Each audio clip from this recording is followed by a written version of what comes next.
এরা ওই বাবা মায়ের উদ্দেশ্যে এগুলো করে। দেখতে এই যে মন্দিরে নেবে বাবার পুকুরে দেখলাম জল ঢাললেন, মানে কি কারণে করা এটা?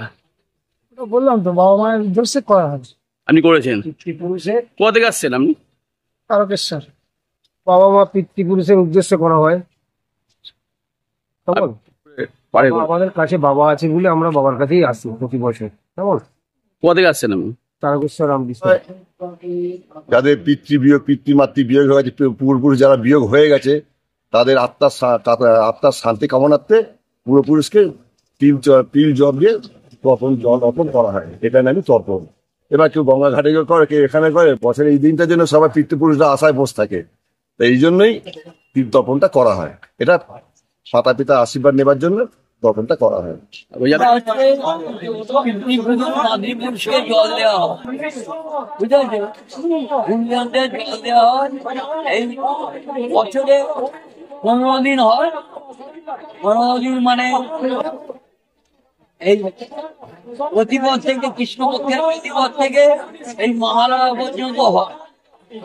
কেউ 15 দিন করে, কেউ 5 দিন করে, কেউ 15 দিন করে, কেউ আবার একদিনও করে।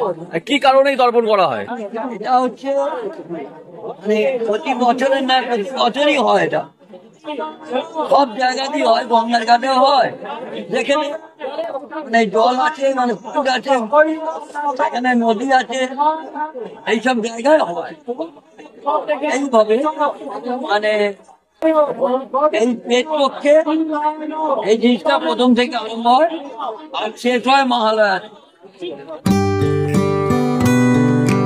কলা ও সংস্কৃতিতে নিজের শিশুকে গুণবান তৈরি করতে বিশ্বস্ত ঠিকানা হলো নৈহাটির কলা নিকেতন।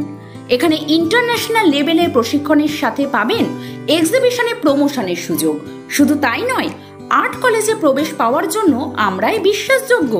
সমস্ত রকম অঙ্কন শিক্ষা এবং অ্যাডভান্স প্রশিক্ষণের প্রদান করছেন 2022 সালে গিনিস ওয়ার্ল্ড রেকর্ড সম্পন্ন ইন্টারন্যাশনাল আর্টিস্ট রবি কুমার। সমস্ত বয়সের জন্য এই কলাকৃতি অর্জন করতে যোগাযোগ করুন কলা নিকেতন, 437 RBC road, Naihati.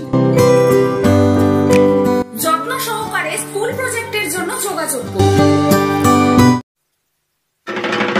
Rasoi king, গঙ্গার পাড়ে বসে একসাথে খাওয়া দাওয়া, আড্ডা, খুব এক্সাইটিং তাই না? বাঙালি খাদ্য বা দেশি বিদেশি, চাইনিজ কিংবা কন্টিনেন্টাল, সবেতে সবার আগে রসোই কিং। খিদে পেলে এসো চলে, পরিবার বন্ধু আত্মীয় সবে মিলে। ঠিকানা একটাই, ব্যারাকপুরের মঙ্গল পান্ডে পার্কের রসোই কিং।